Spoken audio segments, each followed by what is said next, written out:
ಚಿನ್ನಸ್ವಾಮಿಯಲ್ಲಿ ನಡೆದ high voltage ಕಾದಾಟ, David devil show, CSK ಕಂಗಾಲು. ಬೆಂಗಳೂರಿನ ಎಂ ಚಿನ್ನಸ್ವಾಮಿ ಸ್ಟೇಡಿಯಂನಲ್ಲಿ ನಡೆದ ಈ ರೋಚಕ ಪಂದ್ಯ ಐಪಿಎಲ್ ಅಭಿಮಾನಿಗಳಿಗೆ ಭರ್ಜರಿ ಮನರಂಜನೆ ನೀಡಿತು. ಆರ್ಸಿಬಿ ಭರ್ಜರಿ ಬ್ಯಾಟಿಂಗ್ ಶೋ. ಮೊದಲು ಬ್ಯಾಟಿಂಗ್ ಮಾಡಿದ ರಾಯಲ್ ಚಾಲೆಂಜರ್ಸ್ ಬೆಂಗಳೂರು 20 ಓವರ್ಗಳಲ್ಲಿ 3 ವಿಕೆಟ್ ಕಳೆದುಕೊಂಡು ಬರೋಬ್ಬರಿ 250 ರನ್ ಕಲೆ ಹಾಕಿತು. ಅದರಲ್ಲಿ 18 ಎಸೆತಗಳಲ್ಲಿ ವಿರಾಟ್ ಕೊಹ್ಲಿ 28 ರನ್ ಗಳಿಸಿದ್ರೆ, ಫಿಲ್ ಸಾಲ್ಟ್ 30 ಎಸೆತಗಳಲ್ಲಿ 46 ರನ್ ಗಳಿಸಿದ್ರು. ಇನ್ನು ದೇವದತ್ ಪಡಿಕ್ಕಲ್ 29 ಎಸೆತಗಳಲ್ಲಿ 50 ರನ್ ಚಚ್ಚಿದ್ರೆ, ಆರ್ಸಿಬಿಯ ನಾಯಕ ರಜತ್ ಪಾಟಿದಾರ್ 19 ಎಸೆತಗಳಲ್ಲಿ 48 ರನ್ ಬಾರಿಸಿದ್ರು. ಇನ್ನು ಟೀಮ್ ಡೇವಿಡ್ 25 ಎಸೆತಗಳಲ್ಲಿ 70 ರನ್ ಬಾರಿಸುವ ಮೂಲಕ ನೆರೆದಿದ್ದಂಥ ಆರ್ಸಿಬಿ ಅಭಿಮಾನಿಗಳಿಗೆ ಭರ್ಜರಿ ರಸದೌತಣ ನೀಡಿದ್ರು. ಮ್ಯಾಚ್ ಟರ್ನಿಂಗ್ ಪಾಯಿಂಟ್ ಆ ಒಂದು ನೋ ಬಾಲ್. 18ನೇ ಓವರ್ನಲ್ಲಿ ಅನ್ಶುಲ್ ಕಾಂಬೋಜ್ ಎಸೆದ ಯಾರ್ಕರ್ನಲ್ಲಿ ಟೀಮ್ ಡೇವಿಡ್ ಔಟ್ ಆಗಿದ್ರು. ಆದ್ರೆ ಅಂಪೈರ್ ಅದನ್ನ ನೋ ಬಾಲ್ ಎಂದು ಘೋಷಿಸಿದ್ರು. ಆ ಒಂದು ತಪ್ಪು ಪಂದ್ಯವನ್ನೇ ತಿರುಗಿಸಿತ್ತು.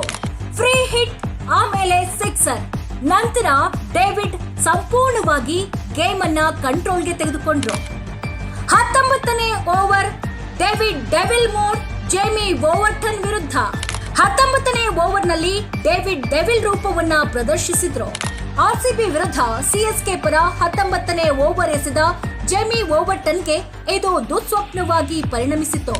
ಟೀಮ್ ಡೇವಿಡ್ ಆ ಓವರ್ನ ಮೊದಲ ಎಸೆತದಲ್ಲಿ ಸಿಕ್ಸರ್ ಬಾರಿಸಿದ್ರು. ನಂತರ 2ನೇ ಎಸೆತದಲ್ಲಿ 2 ರನ್ ಗಳಿಸಿದ್ರು. 3ನೇ ಎಸೆತದಲ್ಲಿ ಅವರು ಬೌಂಡರಿ ಸಹ ಗಳಿಸಿದ್ರು. ಆ ಓವರ್ನ ಕೊನೆಯ 3 ಎಸೆತಗಳಲ್ಲಿ ಅವರು ಸತತ 3 ಸಿಕ್ಸರ್ಗಳನ್ನ ಬಾರಿಸಿದ್ರು. ಇದರಲ್ಲಿ ಒಂದು ಸಿಕ್ಸರ್ 106 ಮೀಟರ್ ದೂರ ಹೋಗಿ ಎಂ ಚಿನ್ನಸ್ವಾಮಿ ಕ್ರೀಡಾಂಗಣದ ಛಾವಣಿಯ ಮೇಲೆ ಬಿದ್ದಿತ್ತು. ಈ ಮ್ಯಾಚ್ ಇತಿಹಾಸದ ಪುಟದಲ್ಲಿ ಭದ್ರವಾಗಿ ನೆಲೆಯೂರಲಿದೆ.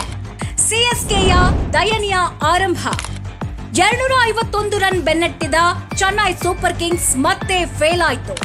ನಾಯಕ ಗಾಯಕ್ವಾಡ್ ಕೇವಲ 7 ರನ್ ಗಳಿಸಿ ಜಕಬ್ ಡಫಿ ಬೌಲಿಂಗ್ನಲ್ಲಿ ಪೆಡಿಕಲ್ಗೆ ಕ್ಯಾಚ್ ನೀಡಿ ಔಟ್ ಆದ್ರೆ, 2ನೇ ಓವರ್ನಲ್ಲಿ ಭುವನೇಶ್ವರ್ ಬೌಲಿಂಗ್ನಲ್ಲಿ ಯುವ ಆಟಗಾರ ಆಯುಷ್ ಮಾತ್ರೆ ಕೇವಲ 1 ರನ್ ಗಳಿಸಿ ಪಟೇದಾರ್ಗೆ ಕ್ಯಾಚ್ ನೀಡಿದ್ರು. 3ನೇ ಓವರ್ನಲ್ಲಿ ಡಫಿ ಸಿಎಸ್ಕೆಗೆ ಭರವಸೆಯಾಗಿದ್ದ ಸಂಜು ಸ್ಯಾಮ್ಸನ್ 9 ರನ್ ಗಳಿಸುವಷ್ಟರಲ್ಲಿ ವಿಕೆಟ್ ಪಡೆದು ಸಿಎಸ್ಕೆಗೆ ಮರ್ಮಘಾತ ನೀಡಿದ್ರು. ಆರಂಭದಲ್ಲೇ ವಿಕೆಟ್ಗಳು ಕುಸಿತಗೊಂಡವು. ಸರ್ಫರಾಜ್ ಹಾಗೂ ಪ್ರಶಾಂತ್ ವೀರ್ ಹೋರಾಟ ಸಫಲವಾಗಲಿಲ್ಲ.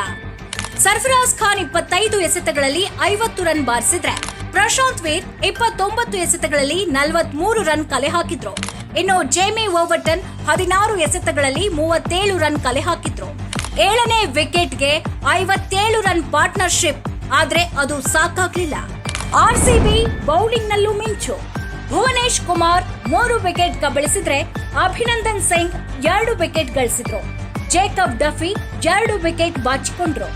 ಈ ಗೆಲುವಿನೊಂದಿಗೆ ಆರ್ಸಿಬಿ ಅಂಕಪಟ್ಟಿಯಲ್ಲಿ ಅಗ್ರ ಸ್ಥಾನಕ್ಕೇರಿದ್ರೆ, ಸಿಎಸ್ಕೆ ಹ್ಯಾಟ್ರಿಕ್ ಸೋಲಿನೊಂದಿಗೆ ಕೊನೆಯ ಸ್ಥಾನದಲ್ಲಿದೆ. ಆರ್ಸಿಬಿ ಇದೇ ಫಾರ್ಮ್ ಮುಂದುವರಿಸುತ್ತೆ ಅನ್ನೋರು ಜೈ ಆರ್ಸಿಬಿ ಅಂತ ಕಮೆಂಟ್ ಮಾಡಿ. ಹಾಗೆ ಕ್ರಿಕೆಟ್ ಅಪ್ಡೇಟ್ಸ್ಗಳಿಗಾಗಿ ನಮ್ಮ ಪೇಜ್ ಫಾಲೋ ಮಾಡೋದನ್ನ ಮರಿಬೇಡಿ.